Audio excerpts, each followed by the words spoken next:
Amigas, amigos, bienvenidos. Un placer estar con ustedes. Nuestro invitado en el día de hoy al Foro Dominical es el abogado Freddy Contreras, profesor universitario. Hoy lo hemos invitado por dos puntos claves que él está manejando.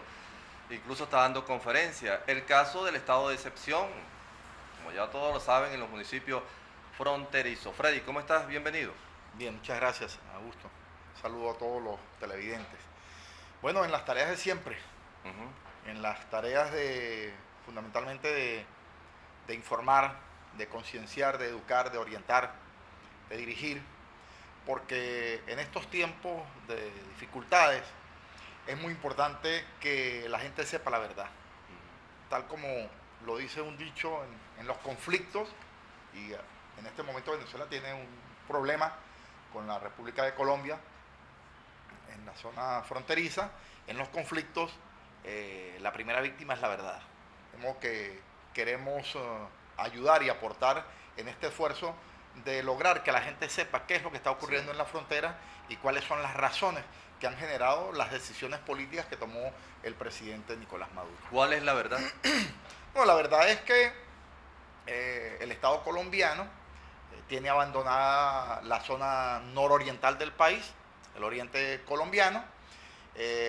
La verdad es que el modelo económico colombiano que privilegia los intereses de los grupos hegemónicos de la oligarquía colombiana ha hecho de la zona fronteriza un espacio para el aprovechamiento de la riqueza del Estado venezolano.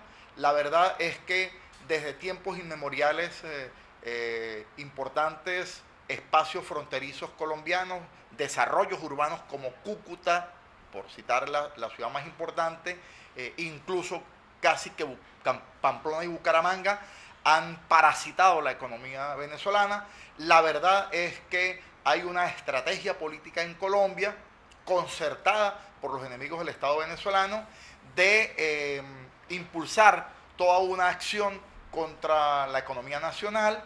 La verdad es que ese esfuerzo lo vienen desarrollando con la presencia de bandas y grupos criminales que bajo la denominación de paramilitares operan contra los intereses del Estado venezolano, y la verdad es que todos esos asuntos y los problemas que se generan desde Colombia causan un grave daño a la seguridad y defensa de la nación venezolana. Pero esto no es nuevo, Freddy, esto se sabía, esto estaba permanentemente en la frontera. ¿Por qué ahora?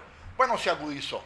El asunto es que se agudizó, el asunto es que se prendieron las alarmas, el asunto es que era necesario en algún momento atender y atacar esta situación que cada día más afectaba los intereses de aproximadamente 3 millones, 4 millones de venezolanos que vivimos de este lado, y que día a día veíamos cómo se deterioraba la capacidad de adquirir los alimentos. Veíamos cómo cada día en la frontera se deterioraba el valor de nuestra moneda, veíamos cómo cada vez más la presencia de hechos delictivos estaban generados por los grupos violentos colombianos, y el Estado tomó la determinación de hacerlo. No se hizo antes por X, Y o Z razón, pero lo importante es que se está haciendo, y se está haciendo para defender los intereses de la sociedad venezolana. Bueno, voceros de la oposición toman como referencia que el 6 de diciembre vienen las elecciones y que pudiera ser esa la situación del por qué el gobierno toma esta decisión. No, yo creo que la lectura que hace la oposición es una lectura oportunista para darle un sesgo de naturaleza electoral al problema. Esa no es la razón. La razón todo el mundo la sabe. Hubo un punto de inflexión, y es el ataque despiadado de bandas criminales contra el ejército venezolano. Y ese punto de inflexión, esa fue la gota que rebasó el vaso. Trajo como consecuencia que el gobierno, que ya había estudiado la situación, que tenía una baraja de opciones frente a la problemática, tomara por la decisión que venía solicitando buena parte de la sociedad, que venía reclamando buena parte de la sociedad, y principalmente los habitantes de la frontera. También está de más decir que los problemas de la frontera los conocen en mejor medida los habitantes de la frontera. Y eso era, digamos que una voz populi, el reclamo de importantes sectores de la sociedad al gobierno de cerrar la frontera para buscarle una solución radical a la sumatoria de problemas, porque no es uno solo, son varios los temas, los asuntos que desde Colombia afectan al Estado venezolano. Y creo que estamos ya en el escenario de empezar entonces toda una política del Estado venezolano, que el gobierno la llama frontera de paz, para de manera negociada, concertada, acordada, civilizada, como lo deben hacer los Estados miembros de la comunidad internacional, y particularmente dos naciones hermanas busquen solución que resuelva los problemas y que sea favorable a ambos lados de la línea fronteriza. Freddy, tú eres estudioso sobre esta materia, pero ¿era necesario cerrar la frontera? Bueno, esa era una opción y en mi criterio era la opción más radical. El presidente Maduro señaló e informó y dijo que por la vía diplomática se han firmado varios acuerdos, varias minutas de entendimiento con el gobierno colombiano que ha incumplido. Y está incumplido porque, bueno, pues es muy fácil que un país le dé comida a 6 millones de habitantes de otro país. No los que están aquí, que hay 6 millones, los que están allá. Aproximadamente son 6 millones de colombianos que se benefician de los programas sociales, de los subsidios del Estado venezolano, de la salud, de la educación, directo o indirectamente. Y en particular la ciudad de Cúcuta y su área metropolitana, sí, de aproximadamente 1,5 millones de personas que directamente viven del Estado venezolano. Bueno, pero la embajadora de Colombia, la señora Holguín, dijo que el problema es que Venezuela vende muy barato. Bueno, el problema de la señora Holguín es que ella representa los intereses de la oligarquía colombiana. Y sobre ese particular tenemos dos visiones distintas. Mientras el Estado colombiano está al servicio de 20 familias que lo han gobernado durante 20 años, el Estado venezolano desde hace 15 años está al servicio de la inmensa mayoría de los ciudadanos. Freddy, decía sectores de la oposición, el caso de Walter Márquez, que fue el que más se pronunció sobre el hecho ocurrido en la invasión. Dijo que ahí se cometió un delito de lesa humanidad. Bueno, mire, nuestro común amigo Walter Márquez ha sido toda la vida un político oportunista. Y eso lo dice él por oportunismo y quizás por desconocimiento del texto constitucional. Cuando él hace esa afirmación, haciendo, digamos, referencia a un mandato constitucional que es la vigencia y validez del catálogo de derechos fundamentales, él del mismo modo niega los derechos que tiene el Estado venezolano a partir del principio de la soberanía e independencia nacional de desarrollar y de aplicar en la zona fronteriza los mandatos constitucionales y legales. Recordemos que ese barrio llamado La Invasión fue construido a la orilla del río Táchira. Sí. Y de acuerdo con la Ley de Seguridad y Defensa de la Nación, hay un espacio desde la imaginaria línea fronteriza, que en este caso es la mitad del río, hacia acá, que no puede ser ocupado absolutamente por nadie. Y yo creo que ahí vale la crítica y la autocrítica. Ha sido un error de los gobiernos locales de San Antonio, de los gobiernos regionales que ha tenido el Táchira, en particular del gobierno de César Pérez Vivas, de permitir la consolidación de un desarrollo urbano en una área neurálgica donde todo el mundo sabía que era paso ilegal de mercancías venezolanas. Claro, pero para ese entonces el alcalde era Cañas. Por eso estoy diciendo que es una responsabilidad compartida de ambos gobernantes. Sí. Creo que por eso digo que vale la crítica y la autocrítica. Bueno, decían que la forma en que sacaron a los habitantes, a la gente de Colombia de allí, fue lo que ocasionó esta Bueno, eso lo decía RCN y Caracol y la revista Semana y El Tiempo. Vale decir, los medios de comunicación que están al servicio del poder colombiano. Recordemos que los medios de comunicación en Colombia son propiedad principalmente de la familia Santos y sus relacionados. Entonces, obviamente que los medios colombianos no van a decir lo que tienen que decir. Si hubiese ocurrido violación de derechos fundamentales y si hubiesen ocurrido actos de lesa humanidad, como dice Walter Márquez, imagínense el escándalo que hubieran montado los medios de comunicación colombianos, de por sí alarmistas y amarillistas. Mire, lo que está ocurriendo en este momento en Europa, Augusto, sí. Con las migraciones, con el éxodo de Siria, del Líbano, de países africanos, de Libia, para Europa, centenares de miles de personas que vienen huyendo de la violencia y de la guerra creada por los Estados Unidos. No, lo que ocurrió en la invasión no es ni la milésima parte de lo que está ocurriendo en Europa. Y de eso no se escandaliza ni se dice absolutamente nada, ¿no? Hasta hace pocos días que un infante, un niño de 5 años, murió llegando a la playa y una horrorosa y conmovedora fotografía recorrió el mundo, dantesco, fue que los gobiernos de Europa empezaron a reunirse para entregar las famosas cuotas de distribución de esos migrantes. Aquí no. Es más, la terminología que se está utilizando en esta diferencia que tenemos con Colombia es una terminología que lo hacen a propósito.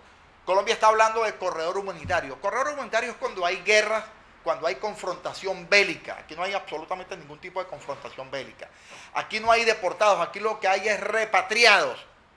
¿Deportados cuánto se votó una persona de su país? No, aquí hay repatriados. Es más, la inmensa mayoría de los que se han ido a Colombia y están en Cúcuta, se han ido por su propia cuenta, porque la inmensa mayoría de ellos, para no decir todos, estaban en el negocio del contrabando, siendo ciudadanos colombianos en situación ilegal en el país, que eso está señalado en la ley.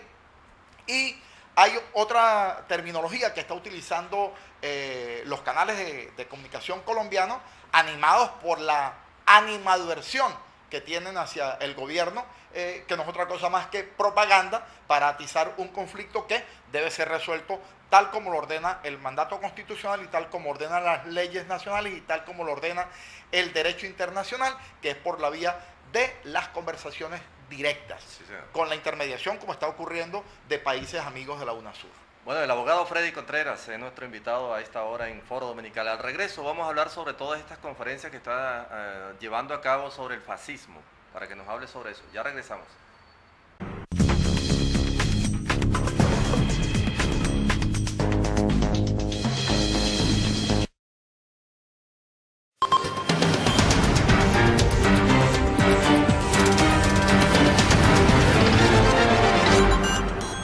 Freddy, este caso del fascismo que ustedes están llevando en conferencia por todo el país, ¿por qué?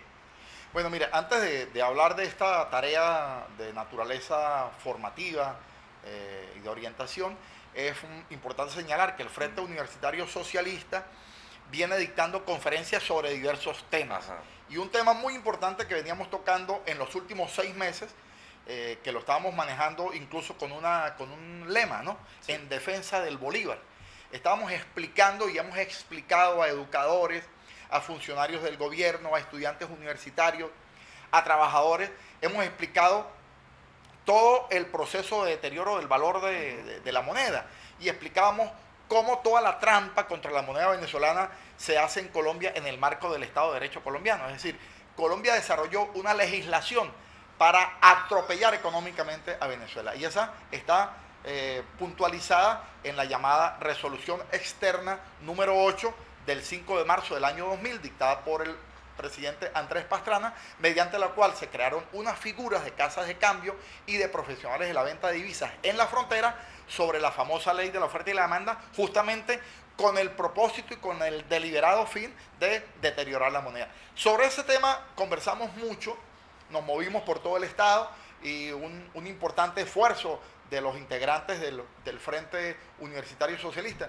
entre ellos vale nombrar al doctor Ítalo Cortés, al profesor Iván Márquez, al profesor Francisco, a Carlos Marrero y otros más que junto conmigo y con otros compañeros como David Vivas, Juan Carlos Guevara, anduvimos a lo largo y ancho del Táchira explicando esto y tenemos hoy la satisfacción de ver cómo nuestro esfuerzo, nuestro tímido esfuerzo educativo rindió sus frutos porque hemos ido en defensa de la verdad. Y sobre este tema... Pero lo puedes explicar en un minutico, Freddy, ¿cómo es la situación de los precios que están...? Bueno, eso es muy sencillo de explicar.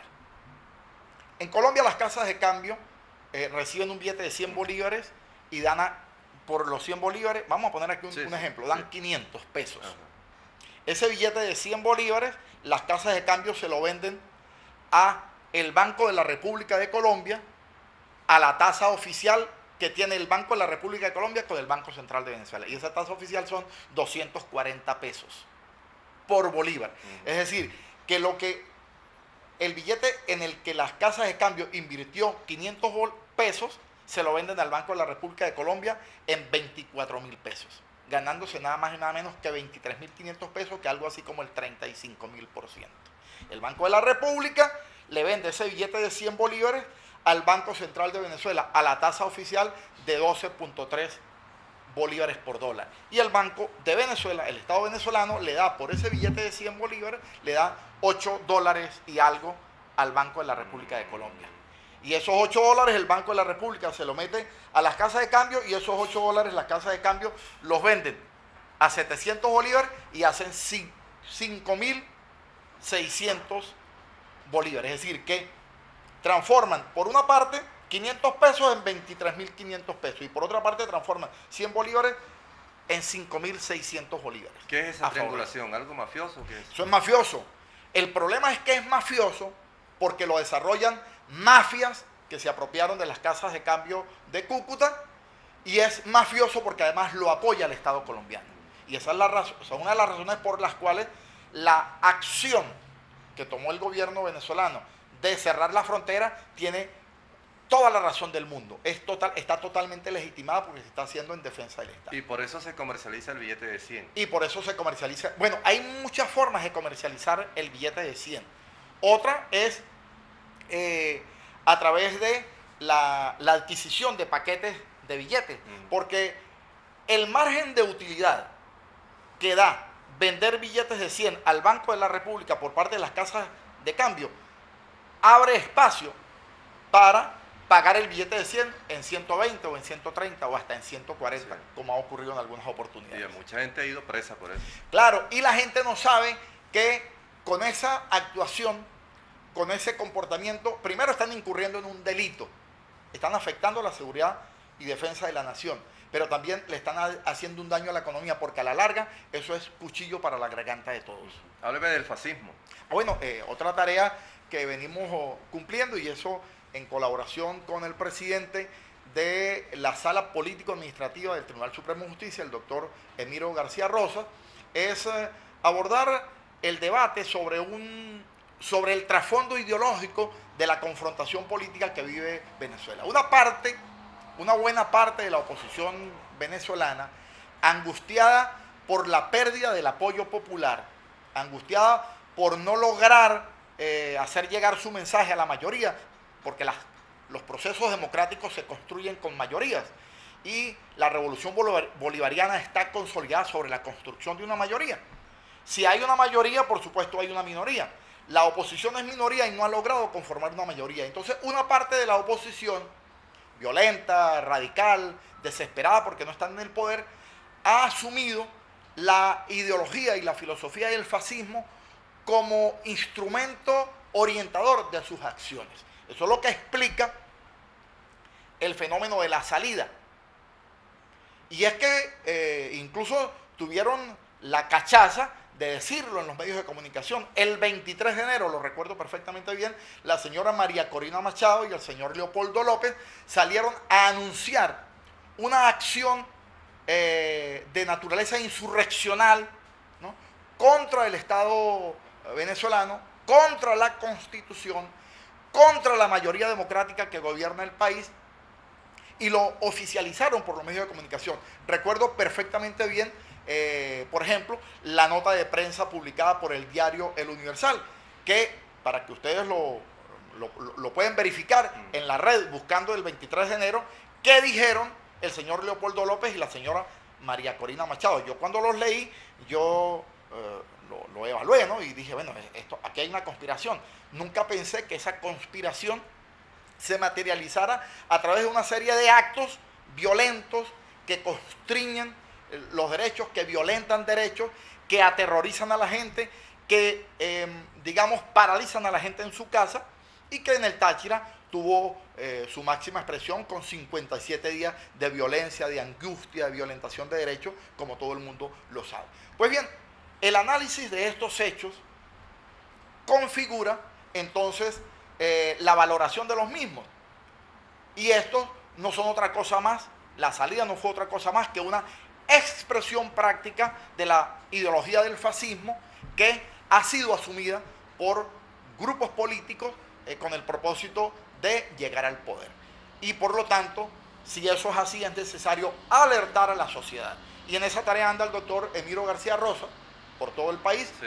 Ha dado varias conferencias, tuvimos el privilegio de acompañarlo en la conferencia que dio en Barquisimeto y la conferencia que ocurrió ayer aquí en la ciudad de San Cristóbal, en el gimnasio de pesas, donde, donde explicamos sí. con propiedad estos elementos de naturaleza ideológica, porque es fundamental que particularmente quienes quieren vivir en paz, como lo ordena la Constitución, quienes quieren vivir en una sociedad democrática, de tolerancia, de confrontación de las ideas en el marco del debate civilizado, sepan y conozcan cuál es el trasfondo ideológico que orienta a buena parte de la oposición que está angustiada por llegar al poder. Freddy, 13 años, 9 meses, 7 días y 12 horas la sentencia contra Leopoldo López. ¿Qué piensas tú de eso? Bueno, en lo particular creo que la ley es sumamente flexible y eso es lo que manda, digamos, esa es la penalización, así está tipificado el delito en el ordenamiento jurídico penal venezolano. Si yo hubiese sido el juez, yo le hubiese metido 30 años de cárcel, porque 43 muertos, más de 800 heridos, el daño moral, el daño material a la sociedad venezolana, la constricción y la violación de derechos fundamentales como el derecho al libre tránsito, el derecho a la educación, la muerte de algunas personas que incluso estaban en las guarimbas, causadas por la guarimba misma. Yo recuerdo el caso aquí en San Cristóbal de un señor que le dio un ataque en una barricada y no lo pudieron llevar ni al centro clínico, ni a la Cruz Roja, ni al Hospital San Sebastián, ni al Seguro Social, porque las barricadas puestas por ellos mismos impidieron que ese señor se salvara. Eso es responsabilidad ¿de quién? Eso es responsabilidad de la señora María Corina Machado y del señor Leopoldo López. Por cierto, es fundamental que sigamos combatiendo la impunidad. La señora María Corina Machado no puede seguir por el país llamando a la conspiración, llamando a la rebelión, instigando, insuflando odios en sus seguidores, porque eso es dañino para la democracia y dañino para la paz y para la convivencia ciudadana. Por eso creo que el ordenamiento jurídico fue benévolo, y bueno, así lo ordena la ley, y creo que la sentencia que se le dictó al señor Leopoldo López no hace otra cosa más que castigar parcialmente una infinidad de delitos cometidos por su acto de instigación y de promoción que lo realizó desde el 23 de enero del año 2014. Muchísimas gracias, Freddy. Gracias a usted, Augusto. Posteriormente te vamos a invitar para hablar de la campaña. De acuerdo. Ya regresamos, amigos. Tenemos más invitados en Foro Dominical.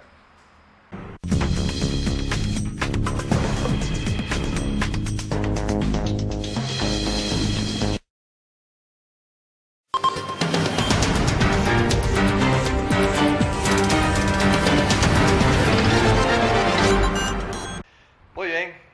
Nuestra invitada a esta hora es la abogada Sonia Medina. Ella es candidata a la Asamblea Nacional por San Cristóbal. Yo quería iniciar la conversación con Sonia, tomando esta última parte del abogado Freddy Contreras, que dijo que si él hubiese sido el juez, le mete 30 años a Leopoldo López. Bienvenida. Muy buenos días, Augusto. Muy contenta y muy complacida, como siempre, de compartir este espacio con toda la audiencia que a esta hora nos está observando y nos está escuchando.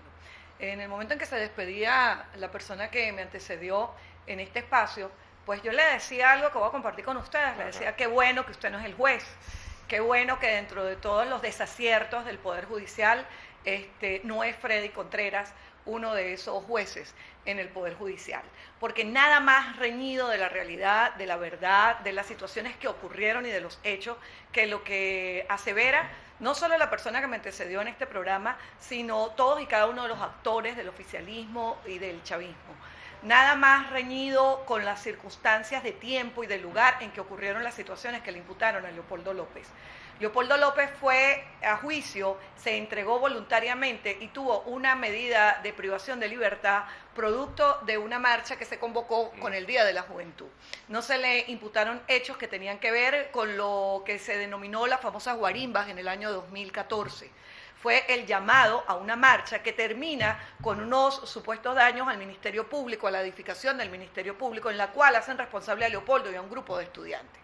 Esa situación que no fue probada por la Fiscalía, que se trató de llevar intérpretes de lenguaje, de señas, semiólogos, para poder comprobar que el mensaje que decía Leopoldo era un mensaje que traía un trasfondo de violencia. Esa situación que no fue comprobada por la Fiscalía fue la que sirvió de base para que una juez dictara una sentencia que no fue sino la lectura de un argumento que se tejió desde Miraflores. De tal manera que nosotros los demócratas, los que nos preciamos de ser abogados y que hemos estado en el ejercicio de la profesión y que nos motiva la justicia, sencillamente tenemos que reprochar, repudiar esa vil sentencia que fue impuesta a Leopoldo y a un grupo de estudiantes. Pero que esa sentencia, como lo hemos dicho nosotros en los diversos programas y en los diversos medios, no va a ser cumplida en esos 13 años, 8 meses, 7 meses, sino que sencillamente esta sentencia tiene una fecha cierta, que es el 6 de diciembre, con las elecciones a la Asamblea Nacional. Ese día, como bien lo decía Leopoldo, y cada una de sus palabras ha constituido frases históricas en Venezuela. Las esposas que le pone el régimen, que le pone el poder de justicia en este país, solamente serán quitadas por la voluntad del pueblo venezolano. Es por eso que el 6 de diciembre tenemos una cita con la democracia y con la defensa de nuestras instituciones de cara a la Asamblea Nacional. Se le acusa de más de 40 muertos a Leopoldo. Sí, como dije anteriormente, situaciones que no fueron comprobadas, situaciones que en ningún momento con los testigos que llevó la Fiscalía, pero que además no le permitieron las pruebas de la defensa a Leopoldo López, lo que hace un juicio írritu, un juicio anulable, un juicio que está viciado de nulidad absoluta por cuanto a la persona, a la víctima, a la que están imputando de los delitos, no le permiten su derecho a la defensa, no le permiten las pruebas documentales, las pruebas testimoniales. Sencillamente fue un juicio que se llevó y es feo utilizar esta palabra, pero es como sí, cuando la res va al matadero, que la res ya sabe a qué va.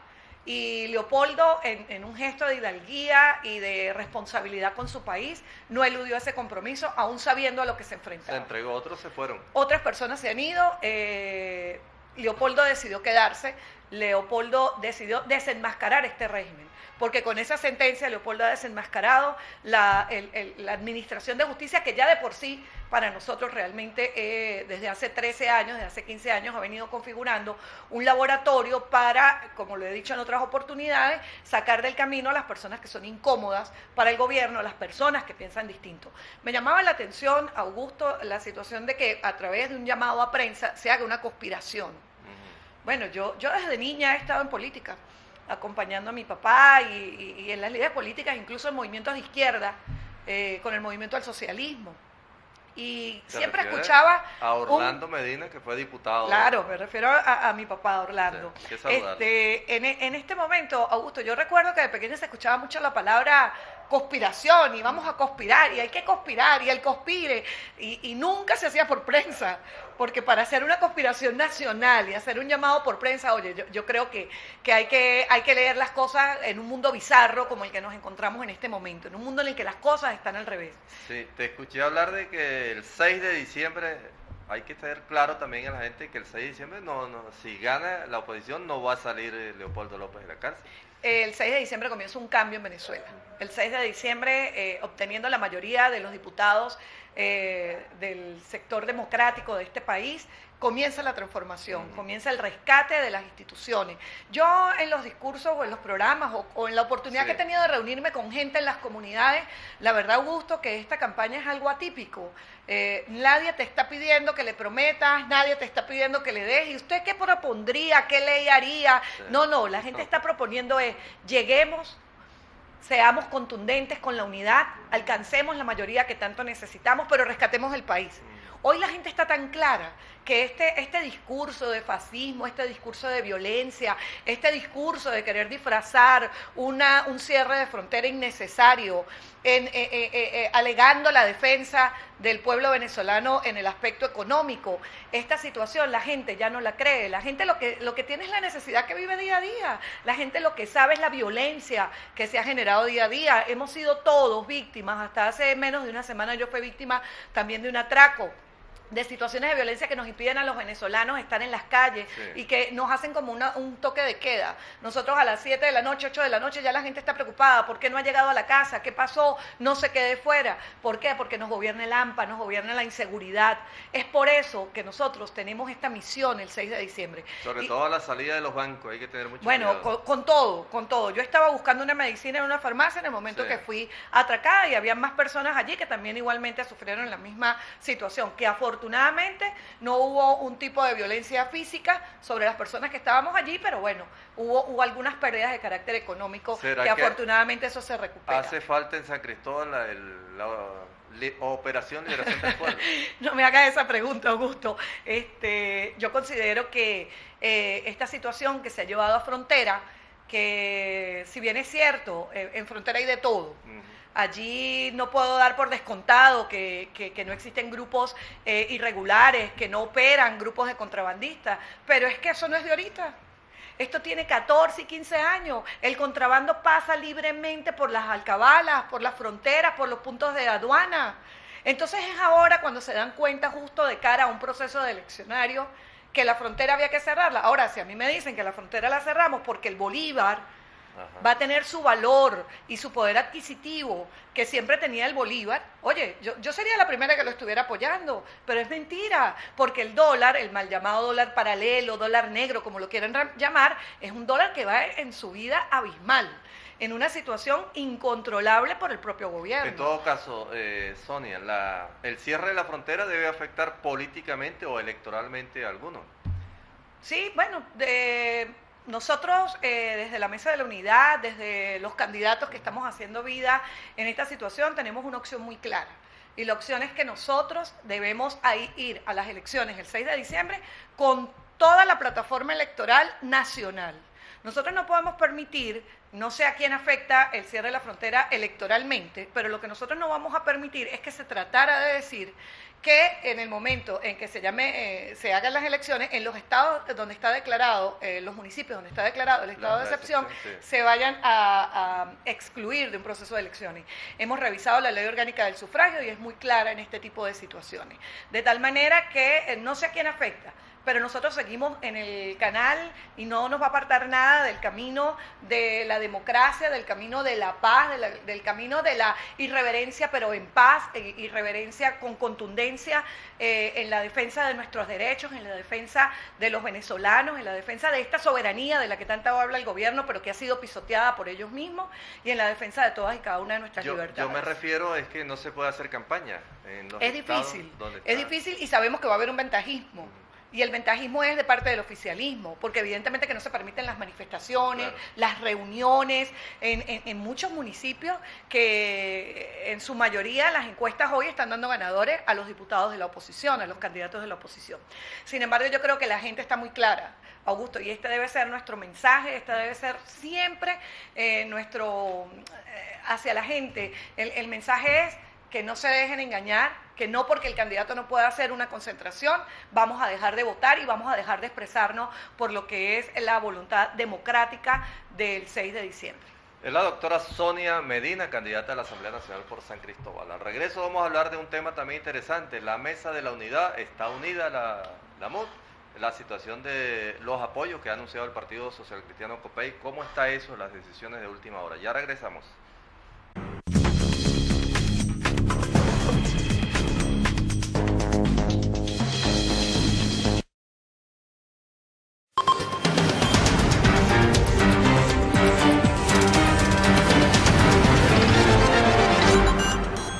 Bueno, te decía que la situación de la Mesa de la Unidad en el Estado, aparentemente hay división porque hay candidatos fuera de ella. ¿Cómo está eso? ¿Qué están haciendo? ¿Hay conversaciones todavía para resolver esta situación? Mira, evidentemente que las conversaciones se mantienen, el diálogo permanente con las organizaciones políticas, en este caso con el Partido Social Cristiano Copey, que es un bastión de la democracia.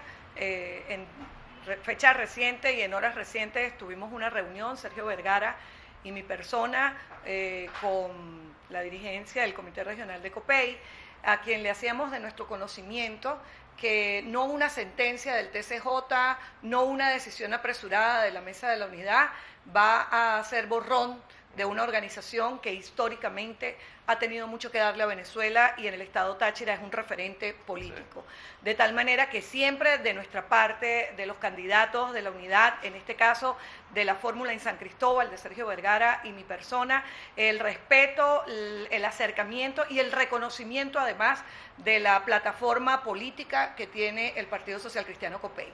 No hemos agotado las conversaciones, nos mantenemos allí, nos mantenemos en un espíritu de solución, de buscar la manera de acercarnos.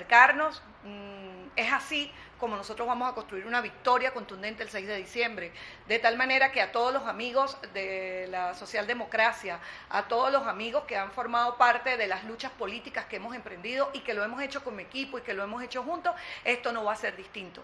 Ustedes son bienvenidos, ustedes son parte de este grupo, ustedes son parte de esta familia, siéntanse con ese reconocimiento porque todos somos necesarios para el proceso de caras al 6 de diciembre. Y como decía el doctor Luis Largo, y le dije, doctor, le voy a estar robando su palabra, todo 6 tiene un 7 de diciembre y nos tenemos que preparar para el 6 pero también para el 7 de diciembre. ¿Sí has conversado directamente con el doctor Luis Largo? Sí, tuvimos conversación con el comité regional, estaba Álvaro Peña, estaba Domingo Sandoval, estaba el doctor Luis Largo, de nuestra parte pues estaba Kevin Rojas, estaba Sergio Vergara y mi persona, y evidentemente pues que estas cosas no concluyen en una reunión, siempre hay los espacios para luego un comité regional, el comité municipal y hablar con la dirigencia y con la militancia de COPEI. Tomar una decisión definitiva sobre ese caso. Sí, sí. Mucha gente dice que está apoyando a Sonia Medina, pero que no apoyan a Sergio Vergara. Mira, Sergio Vergara es el candidato principal por San Cristóbal. Yo lo estoy acompañando en esta opción que le estamos mostrando a los electores de San Cristóbal. Es evidente, Augusto, que no todos tenemos en todas partes los quereres y en todas partes los rechazos. Por eso este grupo, que creo que ha sido una dupla muy buena que hemos constituido Sergio y yo, de pronto las debilidades de uno las complementa las fortalezas del otro. Sergio Vergara... Sergio, un empresario exitoso. Sergio es un empresario que ha generado empleo en la región, que es un hombre que, si bien es cierto, se le ha dicho, no, que es que usted es maracucho. Sí, evidentemente que él nació en Maracaibo, pero tiene 20 años, más de 20 años en San Cristóbal, sus hijos han nacido en San Cristóbal, ha echado raíces y en esta tierra, que lo vio ser profesional y que además es un excelente empresario. Quizás políticamente la gente no lo conocía. De pronto, él siempre ha estado detrás. Yo le decía a Sergio, usted siempre ha estado detrás de los candidatos. Sergio me ayudó en aquellas primarias que hicimos Daniel Ceballos y mi persona, y que íbamos en esa dupla para el Consejo Legislativo. Sergio fue nuestro jefe de campaña, Sergio fue quien estaba por detrás, arreglando todo lo que tiene que ver con data, con sistema electoral, llevando la campaña adelante, y hoy le tocó hacerlo por él. Claro, y es por eso, te digo, Augusto, que yo me siento muy contenta. Y la gente conoce más a Sonia Medina, pero... Bueno, yo tengo 20 años en la función pública. El culpable es Orlando. Me puso muy pequeña en esto, pero sí, de verdad que me siento muy agradada de hacer campaña al lado de Sergio Vergara. Claro. Y creo que bueno, que le vamos a mostrar el mejor rostro de San Cristóbal a la Asamblea Nacional. ¿Y las conversaciones con Carlos Casanova? Yo esa conversación no la he tenido en lo personal. Carlos es mi amigo, hemos compartido situaciones desde el colegio donde estudian nuestros hijos, en la defensa de este currículum educativo que se quiso implementar. Carlos es un hombre valiosísimo, es un hombre que tiene mucho que aportar, mucho que decir. Creo que no todo está cerrado. Nosotros, así como te hablaba de las conversaciones con COPEI, evidentemente que hay un llamado a que depongamos actitudes de carácter personal en función de la unidad. A mí me llamaba la atención en estos días que escuchaba unas palabras de Carlos donde decía, no vote por el que le pongan, vote por el que usted conozca. Es mentira el tema de la unidad, no se deje engañar. Yo creo que eso sí es delicado que se diga. Más de una persona que fue el coordinador de la campaña electoral de Enrique Capriles Radosky y que lo hizo desde el punto de vista de la unidad y que convocó abocado a la unidad. Hoy no podemos ser, porque no estemos en el espacio que queremos estar, no podemos ser discordantes con lo que hemos dicho o con lo que hemos planteado. Yo creo que siempre debe haber consecuencia en el discurso de nosotros, en nuestra trayectoria política como ciudadanos y en lo que le decimos a la gente. Sí, fíjate que no solamente en San Cristóbal se presenta esta situación, en la montaña alta también con Edgar Contreras. Sí, allí también igualmente se continúan las conversaciones, hay una situación que hay una realidad, Edgar Contreras es una realidad en ese municipio, en ese circuito. Edgar es un gran amigo, incluso fue llamado desde el día que nos íbamos a inscribir para establecer una situación de responsabilidad con Edgar Contreras. Sin embargo, es un tema que están arreglando partidos políticos y Mesa de la Unidad. ¿Qué te dice la gente en la calle, Sonia? La gente está muy esperanzada, Augusto. La gente tiene ese sueño con el que nos acostamos todas las noches y despertamos de ese 6 de diciembre. La gente nos pide que seamos consecuentes, que seamos contundentes, que no desmayemos, que el camino no es fácil, pero que el camino, si tú lo trajinas y tú insistes y persistes, nosotros lo vamos a lograr. Yo siento el cariño de la gente, Augusto, siento el cariño de la gente de la alcaldía de San Cristóbal, con quienes yo he compartido ya más de 15 años en la alcaldía, siento el cariño de las comunidades, de la gente que está en los núcleos, en las parroquias. Nunca, ni siquiera no estando en función pública, yo me he apartado de los dirigentes vecinales, a quienes siempre desde mi espacio les he tendido la mano, y es por eso que hoy siento el apoyo y el cariño sincero de toda esa dirigencia que nos está apoyando y que nos va a ayudar para llegar al 6 de diciembre. No están confiados, ¿no? Porque el chavismo también está trabajando. Yo creo que lo peor que nos puede pasar es confiarnos, y creo que es un error la lectura de encuestas en este momento, porque cuando leemos las encuestas y vemos que la oposición tiene 20 puntos por encima del chavismo, pareciera que la gente dice, ya todo está hecho. Ojo, no, nada está hecho, no hemos ganado, el camino no está fácil, es difícil, nos estamos enfrentando a un gobierno que día a día coloca trabas, coloca situaciones que le llenan de desesperanza a más de un venezolano, y por eso yo le digo a mi equipo y en los comandos que estamos hablando, próximamente, Augusto, vamos a tener el lanzamiento de nuestro comando de campaña, les decimos, pensemos que hoy estamos de último, y trabajemos en función de que estamos de últimos para poder llegar a esa victoria contundente. No hay triunfalismo en nosotros. Lo que sí hay es ganas de trabajar, ganas de llevar ese mensaje y de ilusionar a todas las personas, porque la llave para abrir las celdas de todos los presos políticos físicamente, que están privados de su libertad físicamente, pero de los venezolanos que también estamos privados de la libertad cuando queremos comprar algo y se nos coloca que no tengo el número de cédula que el día corresponde, cuando necesito acceder a servicios básicos y resulta que ese día no me corresponde, cuando necesito llevar al médico a mi hijo y no están las medicinas porque lo viví en carne propia, buscando una solución fisiológica para un familiar que la requería y no fue posible conseguir solución fisiológica. Cuando todas esas cosas ocurren, esa es la llave que necesitamos para abrir las libertades y restituir los derechos para todas las personas este 6 de diciembre. Te noto que están soñando con el 6 de diciembre. ¿Quieren que venga ya el 6 de diciembre? Para mí que fuera mañana. Sí. Yo sí sueño con eso y de verdad esto lo hago como mujer y como madre. Augusto, yo he hablado que me solidarizo profundamente con las mamás de todos los niños que se encuentran detenidos. Digo niños porque un muchacho que te tiene 18, 19 y 20 años todavía está soñando, todavía está comenzando a vivir y sus mamás hoy deben estar sufriendo el no poder verlos, el tener que someterse a una requisa para poder verlos, el someterse a un día de visita para poder estar con ellos. Igualmente con las esposas de esos presos políticos. Yo tengo hijos, yo soy esposa, yo soy profesional y sueño, de verdad que me acuesto todas las noches y respiro esa Venezuela donde sirvan los hospitales, donde sirva la vialidad, donde haya seguridad, donde se respire justicia. Yo sueño con esa Venezuela y sé que más de uno del que hoy me está escuchando sueña lo mismo que yo sueño. ¿El Consejo Nacional Electoral ya en la parte final? El Consejo Nacional Electoral tiene una dura tarea y una responsabilidad muy grande porque hay muchos ojos sobre el Consejo Nacional Electoral. El llamado es a que no nos equivoquemos, que nosotros tenemos que tener en el Consejo Nacional Electoral los mejores para defender la voluntad que se va a expresar este 6 de diciembre. Nosotros tenemos una responsabilidad, pero que el CNE y sus autoridades entiendan el tamaño del compromiso que atraviesan en este momento por Venezuela.